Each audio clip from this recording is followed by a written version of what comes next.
Hello dear student, आप सबको पहले गुड मॉर्निंग। और आज हम स्टार्ट करेंगे क्वेश्चन नंबर 3। बच्चों, मैंने प्रीवियस वीडियो में 12.1 का क्वेश्चन नंबर 1 और क्वेश्चन नंबर 2 मैंने आपको कराया था। आई होप आपको क्वेश्चन बहुत अच्छे से समझ में भी आया होगा। और अगर उस टाइप के क्वेश्चन आते भी हैं एग्जाम में आपके बोर्ड में, क्योंकि इस साल तो बोर्ड का पैटर्न चेंज हो गया है, तो आई होप आप उस क्वेश्चन कर पाओगे। क्योंकि जो क्वेश्चन मैंने आपको कराए थे प्रीवियस वीडियो में, क्वेश्चन नंबर 1 और क्वेश्चन नंबर 2, उसमें क्या है कि वो उसके चांसेस बहुत ज़्यादा हैं। क्योंकि आपका जो 2021 का जो पैटर्न है, जो 2021 का जो पैटर्न फर्स्ट टर्म है, तो उसमें क्या है कि चांसेस ये हैं कि आपके जो एमसीक्यू आएंगे, तो उन एमसीक्यू में जो मैंने क्वेश्चन नंबर 1 और 2 कराया उस टाइप क्वेश्चन पूछेगा आपसे। तो आपको झट से क्या करना है, सर्कमफ्रेंस बोले तो सर्कमफ्रेंस लगाना है, अगर क्वेश्चन में एरिया बोले तो आपको एरिया लगाना है। तो बच्चों, आज हम क्या करेंगे, इस वीडियो में केवल क्वेश्चन नंबर 3 कवर करेंगे। क्योंकि बच्चों बहुत सारे बच्चे बोलते हैं कि सर क्वेश्चन नंबर 3 जो है बहुत टफ है। आपको देखने में लग रहा है टफ, लेकिन करने का तरीका जो है वो आसान होना चाहिए। क्योंकि अगर आप पता है, आप कोशिश करो कि आप इधर थोड़ा शॉर्ट में लेके आओ। क्योंकि मैथ ये बोलती है कि अगर आप इसे शॉर्ट में करो, बस आंसर आना चाहिए। कि थोड़ी आप पूरा मैनुअली करके दिखाओगे, अगर मैनुअली करना ठीक है मैनुअली करो, बट कुछ जगह ऐसे होते हैं जहाँ पे आपको अपने कैलकुलेशन के लिए टाइम बचाना है। और कैलकुलेशन का टाइम वही बचा पाएगा बच्चा जो शॉर्ट में कर पाएगा। शॉर्ट में कॉमन लेना, वैल्यू को छोटा करना, या फिर उसमें कुछ ऐसा वैल्यू को पुट कर देना या एज्यूम कर लेना, ताकि आपकी कैलकुलेशन कम हो। और जितनी आपकी कैलकुलेशन कम होगी आप उतना ही टाइम बचा पाओगे, और जितना टाइम बचेगा आप दूसरे क्वेश्चन पर फोकस कर पाओगे। तो मैं आपसे ये चाहता हूँ कि आप अपने कैलकुलेशन को स्ट्रॉन्ग करो। और ये नहीं है कि आपका मतलब ये है कि भाई मल्टीप्लाई कर लिया, डिवाइड कर लिया, प्लस कर लिया, माइनस कर लिया तो आपकी कैलकुलेशन स्ट्रॉन्ग हो। नहीं, कैलकुलेशन स्ट्रॉन्ग का मतलब ये है कि आपका माइंड इतना शार्प होना चाहिए कि आप बड़ी से बड़ी वैल्यू को भी छोटा कर दो। और छोटा करने पे अगर आप उसको सॉल्व करोगे जल्दी आंसर आएगा, आपका टाइम बचेगा और आपका एफर्ट भी बचेगा। तो आप कोशिश ये करो कि आप अपने कैलकुलेशन को मतलब स्ट्रॉन्ग करो। और इसके लिए आपको ज़्यादा से ज़्यादा प्रैक्टिस करनी पड़ेगी। आप चाहे आर्टिफिशियल में क्वेश्चन करो, चाहे बुक के क्वेश्चन करो, बस क्वेश्चन करो।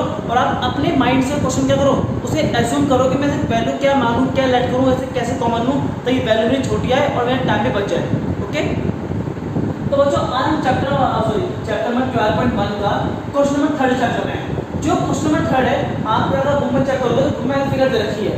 देखो इसमें क्या बोल रहा है कि आपको निकालना एरिया, आपको निकालना एरिया किसका, सर्कल का। मतलब इस सर्कल की एक राउंड रखी है, एक पट्टी खींची है, हिंदी में बोला है पट्टी खींची हुई है। तो बच्चों मैंने यहाँ पे शॉर्ट लिखा है, पहले बता रहा हूँ है क्वेश्चन में। क्वेश्चन बोल रहा है कि गोल्ड है, ये रेड है, ये ब्लू है, ये ब्लैक है और ये व्हाइट है। क्वेश्चन कह रहा है कि ये जो पूरा एरिया है, जो ये जिसने लिखा है मैंने जी, ये पूरा एरिया गोल्ड का है, ये पूरा इतना एरिया किसका है, ये पूरा रेड का है, और इतना एरिया किसका है पूछो, ब्लू का, और इतना एरिया किसका है, ब्लैक का, और इसका एरिया कितना है, व्हाइट का। तो क्वेश्चन बोला चलो हम ये मान लेते हैं, चलो आपने बताया कि गोल्ड है, रेड है, ब्लू है, ब्लैक है, व्हाइट है। तो क्या आप मुझे ये बता पाओगे कि ये कितने एरिया में व्हाइट है, कितने एरिया में ब्लैक है, कितने एरिया में ब्लू है, कितने एरिया में रेड है और कितने एरिया में गोल्ड है। तो ये तो निकाल लेंगे, बहुत आसान है हमारे लिए। तो बच्चों क्वेश्चन बोल रहा है कि जो गोल्ड है, मतलब जो गोल्ड है उसका डायमीटर है 21 सेंटीमीटर। क्या रखा है, 21 सेंटीमीटर। एक बार चेक कर लो सेंटीमीटर में कि मीटर में रखा है, बस ठीक है। आपके पास 12 सेंटीमीटर में। अब कह रहा है कि जो गोल है इसका डायमीटर है 21 सेंटीमीटर। तो मेरे प्यारे बच्चों डायमीटर हमें नजर है नहीं। जब हम सर्कल की बात कर रहे हैं तो सर्कल में चाहे सर्कमफ्रेंस निकाले या हम निकाले एरिया, तो वहाँ पे हमें रेडियस चाहिए। तो जब निकालो रेडियस, क्या निकालोगे, रेडियस। तो 21 को हाफ कर दो 2 से, तो कितना है बच्चों, 10.5। कितना है बच्चों, 10.5 सेंटीमीटर। ये आपका आ गया 10.5 सेंटीमीटर आपका आ गया। तो बच्चों इसका लिए कि जो रेडियस है यहाँ से लेकर यहाँ तक, यहाँ से लेकर यहाँ तक, तो कितना बच्चों 10.5। मैंने बहुत छोटा लिखा, ध्यान दो 10.5 लिखा मैंने। चलो ये तो हमारा रेडियस आ गया। अब क्वेश्चन बोल रहा है कि जैसे हम अगला राउंड बढ़ा रहे हैं, हम नेक्स्ट राउंड आगे के अगर मूव ऑन कर रहे हैं, तो बच्चों जो इसकी वाइड है ना, जो चौड़ाई है वो कितनी है, 10.5 से बढ़ रही है। तो मतलब ये भी कितना है बच्चों, यहाँ से लेके यहाँ तक 10.5, यहाँ से लेके यहाँ तक 10.5, यहाँ से लेके यहाँ तक, ठीक है। फिर यहाँ से लेके यहाँ तक 10.5, यहाँ से लेके यहाँ तक 10.5। तो बच्चों इसका मतलब ये है कि 10.5 ये भी है, 10.5 ये है, 10.5 ये है, 10.5 ये, 10.5 ये। तो बच्चों अगर मैं बच्चों ये बोलूं कि ये रेड का जो रेडियस है इसे मैंने मान लिया R1, क्या मान लिया R1। अगर मैं गोल्ड की रेडियस है, इसकी बच्चों गोल्ड की है। अब बच्चों अगर मैं रेड की बात करूं तो बच्चों रेड का सर्कल क्या है, ये सर्कल जो है ये रेड का है बच्चों, इस सर्कल इसका है, ये जो सर्कल है रेड का है। और मुझे पता है अगर ये सर्कल है तो यहाँ तो इसके बीच में क्या होगा, सेंटर नहीं होगा भाई, सेंटर चेंज हो, क्यों, इसका कॉन्सेंट्रिक सर्कल है। कॉन्सेंट्रिक सर्कल होता है सकेंद्रीय सर्कल, है सकेंद्रीय वृत्त। सकेंद्रीय वृत्त या कॉन्सेंट्रिक सर्कल का मतलब होता है कि जिसमें सब चाहे एक सर्कल हो, दो हो, तीन हो, चार हो, उनका सेंटर हमेशा सेम होता है, सेंटर पता सेम होता है। तो बच्चों अगर मैं रेड सर्कल की बात करूं तो रेड सर्कल में जो सेंटर वो ये है, तो बच्चों सेंटर से यहाँ तक ये रेडियस को है ना, इतना हो रेडियस, तो ये 10.5 ये 10.5 कितना हो गया बच्चों, अगर आप निकालोगे R2 लिखोगे 10.5 प्लस 10.5 कितना है बच्चों, 20 सेंटीमीटर आ गया। अगर आप निकालोगे रेडियस 3, क्या निकालोगे रेडियस 3, तो बच्चों ब्लू, अब बात करते हैं ब्लू की, तो ब्लू सर्कल ये रहा, तो ब्लू सर्कल का जो सेंटर ये रहा, तो सेंटर से यहाँ तक जो रेडियस होगा है ना, सेंटर से यहाँ तक क्या होगा, ब्लू का रेडियस होगा, तो 10.5 10.5 10.5। तब ऐसा करो कि सर 3 टाइम्स है क्या 10.5, आप यहाँ लिख दो कि 2 टाइम्स है 10.5। हाँ बच्चों देखो रेड में क्या है, 2 बार 10.5 है, एक बार ये 10.5 एक बार ये 10.5। और अगर मैं ब्लू की बात करूं सॉरी अगर मैं ब्लू की बात करूं तो 10.5 ये 10.5 ये 10.3 टाइम्स है। अगर बच्चों में लिखा रेडियस 4 मतलब ब्लैक की रेडियस ठीक है, तो ब्लैक ये सर्कल है यहाँ खत्म हो रहा है और सेंटर ये रहा, तो 1 2 3 4 यहाँ पे खत्म हो रहा है ब्लैक, 1 2 3 4 ये 10.5 कितने टाइम्स है, 4 टाइम्स, तो आप बोलोगे 4 टाइम्स है 10.5। सारे आप ये मल्टीप्लाई करो। अरे बच्चों एक बताओ, जब आप ब्लैक की निकालोगे रेडियस तो आप यहाँ से यहाँ तक जोड़ोगे, तो 10.5 प्लस 10.5 प्लस 10.5 प्लस, जब यहाँ से यहाँ तक जोड़ोगे तब आपको ब्लैक की क्या मिलेगी, रेडियस मिलेगी। तो सर्कल तो इतना बड़ा है, सर्कल जो ब्लैक का इतना बड़ा है, बट रेडियस की यहाँ से लेकर यहाँ तक है। तो ये जो 4 बार है तो इसे हमने शॉर्ट लिखा 4 × 10.5, या तो आप 4 बार जोड़ लो या आप 4 बार मल्टीप्लाई कर लो। तो मैंने 4 बार क्या करा, 4 से मल्टीप्लाई कर दिया। और जब बच्चों आप निकालोगे R5, क्या निकालोगे R5, तो बच्चों R5 में लास्ट में वाइट के रेडियस, तो यहाँ से लेके यहाँ तक क्या चलाएगा, वाइट की रेडियस चलाएगा, क्योंकि इतना रेडियस वाइट का इतना रेडियस वाइट का होगा। तो ये कितनी बार है, 1 2 3 4 5, तब करोगे 5 टाइम्स क्या 10.5, ये तो आप 10.5 5 बार जोड़ो तो क्या आ जाएगा सर। बच्चों अगर आप ऐसा क्वेश्चन करोगे तो हमें थोड़ा दिमाग लगाना है, आपको थोड़ा अपना माइंड का स्ट्रेटजी यूज करना है कि हम इसको छोटा कैसे करें, और छोटा करने के लिए आपको क्वेश्चन दिखना होना चाहिए, क्वेश्चन में दिखना चाहिए हम क्या कर रहे हैं। बच्चों एक बात बताओ, अगर हम इतनी बड़ी वैल्यू को इतना मल्टीप्लाई करेंगे, इसका 21 इसका आएगा 33.5, ऐसे वैल्यू बहुत ज़्यादा बढ़ जाएगी। और हम ऐसे बड़े बड़े वैल्यू को हम यहाँ पुट करेंगे और इनका एयर निकालेंगे तो एयर निकालने में बहुत ज़्यादा दिक्कत होगी। तो हमें ना थोड़ा सा छोटा करना होगा। कैसे बच्चों, मुझे पता है कि R1 की वैल्यू कितनी है, 10.5 सेंटीमीटर है। R1 की वैल्यू कितनी है, 10.5 सेंटीमीटर है। तो हम कह सकते हैं कि जो 10.5 है वो R1 के बराबर है, जो 10.5 है वो R1 के बराबर है। तो बच्चों एक बताओ, ये 2 को 2 रहने दो। अभी मैंने बोला कि 10.5 किसके बराबर है, R1, तो R1 तो क्या हो जाएगा 2R1। अगर मैं बोल दूं ये 3 को 3 रख दो, बच्चों 10.5 किसके बराबर है, R1 के, तो यहाँ रख दो R1, तो क्या हो गया 3R1। अगर मैं बोलूं 4 को 4 रख दो और 10.5 किसके बराबर है, R1 के, तो लूंगा 4R1। और ऐसे अगर मैं 5 को 5 रख दूं और 10.5 किसके बराबर है, R1 के, तो यहाँ मैंने R1 लिखा, क्या हो गया 5R1। तो बच्चों इसका मतलब ये हुआ जो R1 है वो 10.5 ही है भाई, इसका वो शॉर्ट करनी है। लेकिन जब मैं R2 निकाल रहा हूँ, R2 जो R2 है यहाँ से लेके आता, तो यहाँ से लेके आता R1, फिर यहाँ से लेके आता R2, फिर R3, फिर R4, फिर R5, फिर यहाँ से लेके आता R3, फिर यहाँ से लेके आता R4, फिर ये यहाँ से ठीक है। और फिर यहाँ से लेके 1 मिनट आगे पीछे हो गया, कोई बात नहीं, हो जाता सर, आगे पीछे हो गया।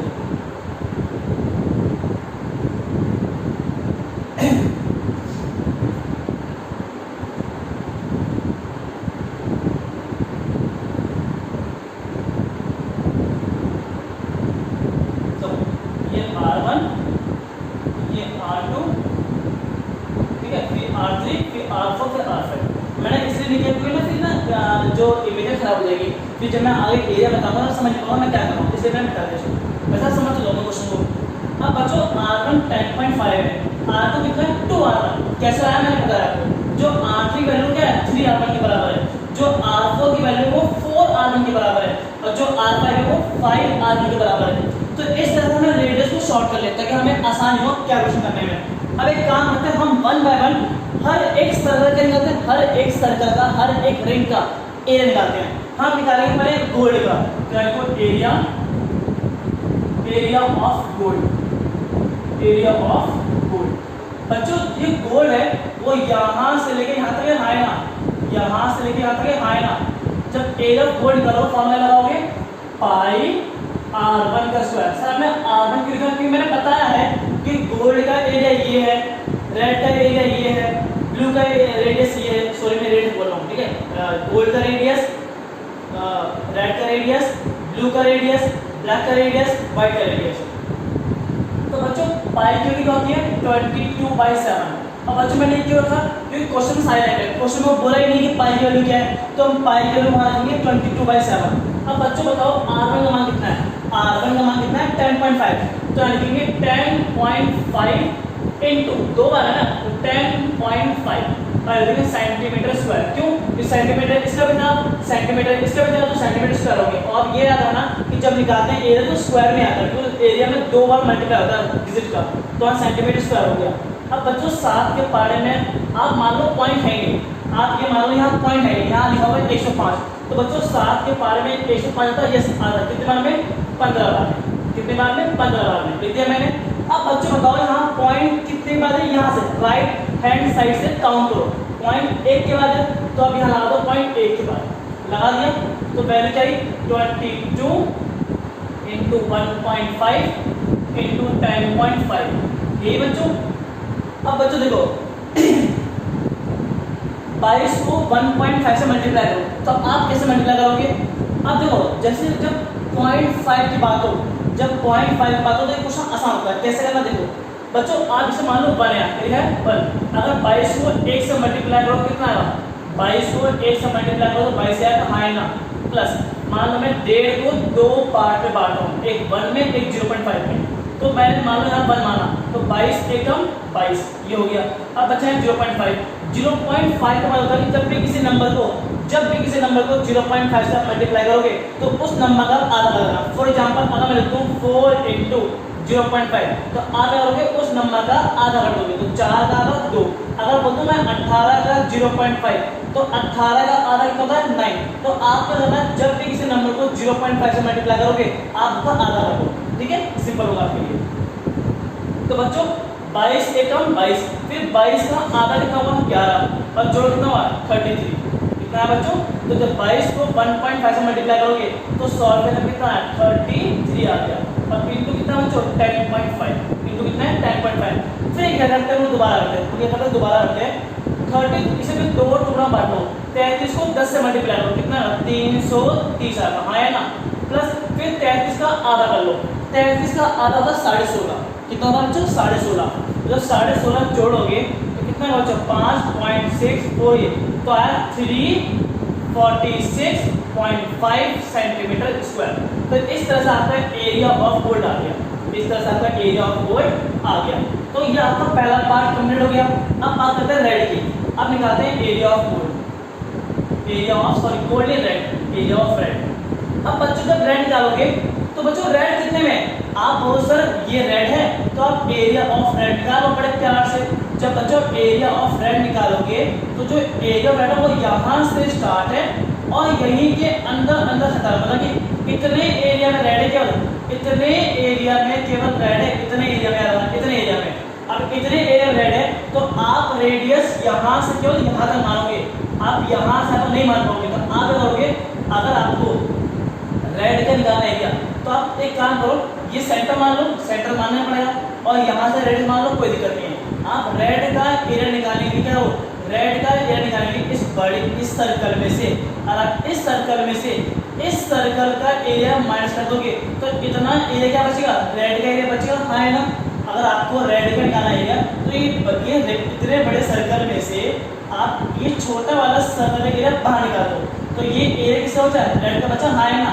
तो बच्चों आप लिखो एरिया ऑफ रेड निकालने के लिए क्या करेंगे, हम ये सेकंड सर्कल में से हम फर्स्ट सर्कल क्या कर देंगे, माइनस कर देंगे, तो इतना एरिया जो बचा वो रेड का बचा। तो लिखो area of second circle minus area of first circle, दूसरे वृत्त का क्षेत्रफल माइनस पहले वृत्त का क्षेत्रफल।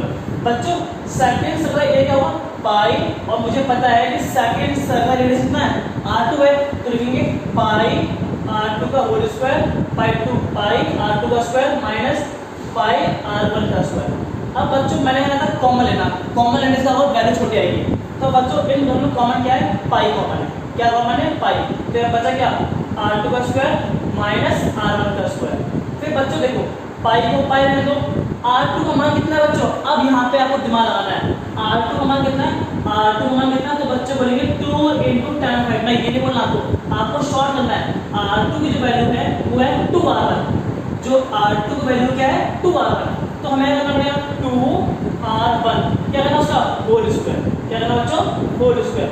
ऐसे r1 का मान कितना बच्चों, r1 तो r1 है, तो r1 को आप r करना है, तो बात हम सॉल्व करेंगे इसको, ठीक है बच्चों। पाई को पाई रहने दो, बच्चों 2 का स्क्वायर होता है, 2 का स्क्वायर होता है, तो आप बच्चों एक मिनट को, अगर आप ऐसे जब सॉल्व कर रहे हो, ठीक है, आप ध्यान सुनना, मैंने जान बूझ के ये चीज, आप अगर ऐसे सॉल्व करोगे तो r2 और r1 की वैल्यू जब चेक करोगे तो आप बोलोगे r2 की वैल्यू 2r1 है और r1 तो ये वैल्यू है। जब आपकी वैल्यू सब कॉमन हो, जब वैल्यू का कॉमन हो, तो आप स्टार्टिंग में कॉमन मत लेना प्लीज, आप स्टार्टिंग में कॉमन लेना। अगर आपने कॉमन लिया तो थोड़ा लेंथ हो जाएगा, तो आपसे टाइम बचा लिया, आप चलो तो इरेज, ठीक है, ये जान बच गया मैंने। जब भी आप क्या करना, जब भी कॉमन हो तो कॉमन पहले आप कर चुके हो तो दोबारा कॉमन लेने की जरूरत नहीं है।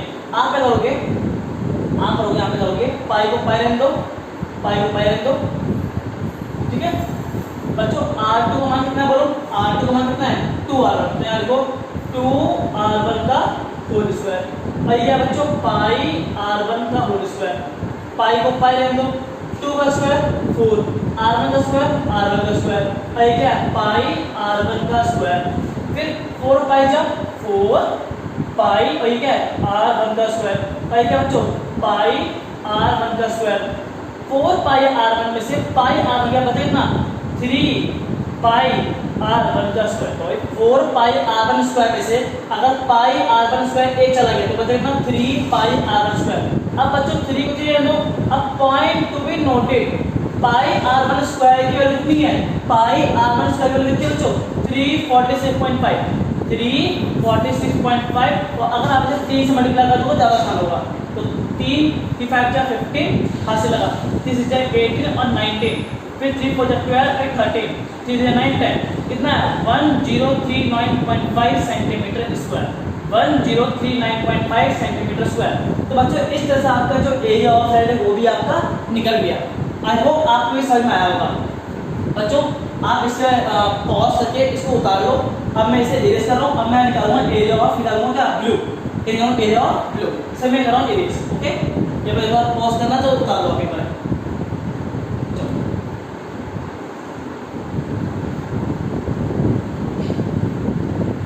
अब हम निकालेंगे एरिया ऑफ ब्लू, अब निकालेंगे एरिया ऑफ ब्लू।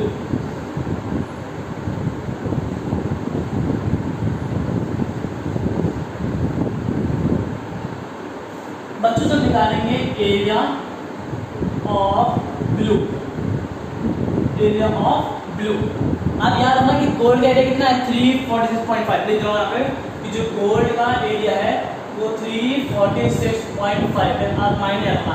अब बच्चों जब ब्लू निकालोगे वही सेम तरकीब, सर ब्लू तो इतने एरिया में ना, भाई ब्लू तो इतने एरिया में, इतने एरिया में आए ना, तो आप क्या करोगे, सेंटर लेगा, आप इस सर्कल में से, अगर इस सर्कल में से अगर आप ये सर्कल पूरा माइनस कर दो, ध्यान से बच्चों, अगर आप इस सर्कल में से ब्लू इस सर्कल में से अगर आप ये सर्कल पूरा माइनस कर दो, पूरा एरिया, तो इतना बचेगा नहीं बचेगा, तो इतना बचेगा ना, है ना। तो आप क्या कर रहे हो कि आपने ब्लू निकालने के लिए इतने बड़े सर्कल में से आपने इतना छोटा सर्कल कर दिया, माइनस कर दिया, तो मतलब थर्ड सर्कल में से आपने सेकंड सर्कल को माइनस कर दिया, कि फर्स्ट, सेकंड, थर्ड, फोर्थ, इतना, तो थर्ड सर्कल में से आपने सेकंड सर्कल के एरिया पूरा कर दिया, माइनस कर दिया, तो हम लिखो area of third circle minus area of second circle. बच्चों सर्कल एरिया होता है पाई आर स्क्वायर, लिखेंगे पाई और रेडियस क्या आर, तो पाई r3 स्क्वायर माइनस पाई r2 स्क्वायर। क्यों, थर्ड सर्कल रेडियस है r3 और सेकंड सर्कल रेडियस है r2, मैं लिखा दिया first circle, second circle, third circle, fourth circle, fifth circle. अब बच्चों एक बताओ, पाई को पाई रख दो, r3 का मान कितना बच्चों, आप बोलो 3r1, शॉर्ट में क्या बोलोगे 3r1, तो 3r1 का होल स्क्वायर, फिर पाई को पाई रख दो, r2 का मान कितना बच्चों, r2 का मान कितना है 2r1, चलिए 2r1 का होल स्क्वायर, फिर पाई को पाई रख दो, 3 का स्क्वायर 9, r1 का स्क्वायर, पाई को पाई रख दो, 2 का स्क्वायर 4 और r1 का स्क्वायर। बच्चों स्क्वायर मतलब होता है कि इसका भी स्क्वायर है, इसका भी स्क्वायर है। अब बहुत सारे यहाँ पर एक ही स्क्वायर है, अरे मैंने r2 की वैल्यू 2r1 पुट करी है, और 2r1 पुट करने वाला होता है कि स्क्वायर इसका भी कहलाएगा और ये स्क्वायर इसका भी कहलाएगा। अब बच्चों देखो इसको कितना 9 पाई r1 का स्क्वायर, और 4 पाई r1 का स्क्वायर, फिर 9 पाई r1 स्क्वायर में से 4 पाई r1 स्क्वायर गया, तो बच्चों कितना पाई r1 स्क्वायर। फिर बच्चों पाई को पाई रख दो, अब मैंने अभी पढ़ा था पॉइंट टू बी नोटेड कि पाई r1 स्क्वायर मतलब जो गोल्ड का एरिया का कितना था 346.5, तो 346.5। अब इसको 5 से मल्टीप्लाई कर लो, तो 5 बच्चे 25 लगा दो, 5 6 जा 30 32, 5 20 23, 5 3 50 70। तो बच्चों पॉइंट एक क्या है, पॉइंट एक है, तो 1732.5। तो इस तरह से आपका एरिया ऑफ ब्लू भी आ गया। आई होप आपको समझ में आया होगा। एक मिनट आपको चेक करना सही है आंसर। बच्चों अब निकालेंगे एरिया ऑफ ब्लैक, तो भाई ये सेम तरकीब क्या करोगे आप, ब्लैक निकालेंगे, इतने बड़े सर्कल में से आप क्या करोगे, ये वाला पूरा सर्कल एरिया माइनस कर दोगे, ये पूरा एरिया कर दो माइनस कर दोगे। ब्लैक कलर एरिया निकालने के आप इस सर्कल में से मतलब फोर्थ सर्कल में से आप ये 3 सर्कल क्या कर दोगे, पूरा माइनस कर दोगे, तो ये पूरा एरिया किसका बचेगा, ब्लैक का बचेगा। क्या बचेगा, ब्लैक। तो आप लिखो area of fourth circle minus area of third circle. अब बच्चों इसके क्या होगा, पाई r4 का स्क्वायर और इसका होगा पाई r3 का स्क्वायर। सेम वही तरकीब है, पाई को पाई रख दो, r4 का मान कितना बच्चों, r4 का मान कितना 4r1, तो लिखेंगे 4r1 का होल स्क्वायर। अब पाई को पाई रख दो और r3 का मान कितना है, r3 का मान आपका 3r1, तो लिखो 3r1 का होल स्क्वायर। बच्चों पाई को पाई रख दो, 4 का स्क्वायर 16, r1 का स्क्वायर, पाई को पाई रख दो, 3 का स्क्वायर 9, r1 का स्क्वायर। बच्चों कितना 16 पाई r1 का स्क्वायर, इसके बाद 9 पाई r1 का स्क्वायर, फिर 16 में से 9 गए, बचे कितने, बचा 7 पाई r1 का स्क्वायर और 7 को 7 रख दो। अब बच्चों इसके लिए कितनी बता रहा 346.5। अब इसको मल्टीप्लाई करना, आपका आंसर लगा, इतना आप ये आंसर लिख के कमेंट जरूर करना। अब निकालेंगे एरिया ऑफ वाइट। जब बच्चों वाइट निकालोगे, क्या करोगे, इतने बड़े सर्कल के एरिया में से मतलब फिफ्थ सर्कल में से ये पूरा फोर्थ सर्कल का एरिया कर दोगे, मतलब बाहर कर दोगे, तो इतना एरिया बचेगा वाइट का, तो आप लिखोगे area of area of fifth circle minus area of fourth circle. बच्चों फिफ्थ सर्कल का एरिया क्या होगा, तब वही बोलोगे क्या, पाई आर 5 का whole square minus pi R 4 का होल स्क्वायर। पाई को पाई लो और आर 5 का मान कितना है, आर 5 का मान कितना है 5r1, तो इनको 5r1 का होल स्क्वायर। पाई को पाई लो और आर 4 का मान कितना है, आर 4 का मान है कितना 4r1, तो इनको 4r1 का होल स्क्वायर। अब बच्चों देखो पाई को पाई लो 5 का स्क्वायर 25, r1 का स्क्वायर r1 का स्क्वायर, पाई को पाई लो 4 का स्क्वायर 16, r1 का स्क्वायर। बच्चों 25 पाई जा तो लिखोगे 25 पाई r1 का स्क्वायर और 16 पाई जा 16 पाई r1 का स्क्वायर। फिर 25 में से 16 में बचे कितने, 25 में से 16 गए कितने बचे, तो बच्चों बचे 9 पाई r1 का स्क्वायर। फिर 9 को 9 and over pi r1 square की वैल्यू कितनी है, पाई r1 स्क्वायर की वैल्यू कितनी है, तो आप करोगे 346.5 और इसको 9 से मल्टीप्लाई करना, तो इस तरह से आपका एरिया ऑफ वर्क निकल जाएगा। तो आई होप आपको ये क्वेश्चन बहुत अच्छे समझ में आया होगा। फिर भी अगर आपको डाउट तो मुझे कमेंट करना, ताकि मैं आपको बता सकूंगा आप कहाँ पर अटक रहे हो और कहाँ पे आपको डाउट है। बट मुझे लगता है कि आपको इस चीज़ समझ में आ गई होगी कि मैंने कैसे निकाला एरिया, पूरी खिचड़ी बन चुकी है, इसके लिए कोई बात नहीं। बट अगर आपको कोई डाउट हो तो प्लीज़ मुझे कमेंट करें ताकि मैं आपको बता सकूं। तो इस तरह से आपका 12.1 का क्वेश्चन नंबर 30 खत्म हो गया। अगर आपको कोई डाउट हो तो प्लीज़ मुझे बताएं। अगर वीडियो अच्छी लगे तो प्लीज़ लाइक करें, कमेंट करें, शेयर करें। Thank you for watching.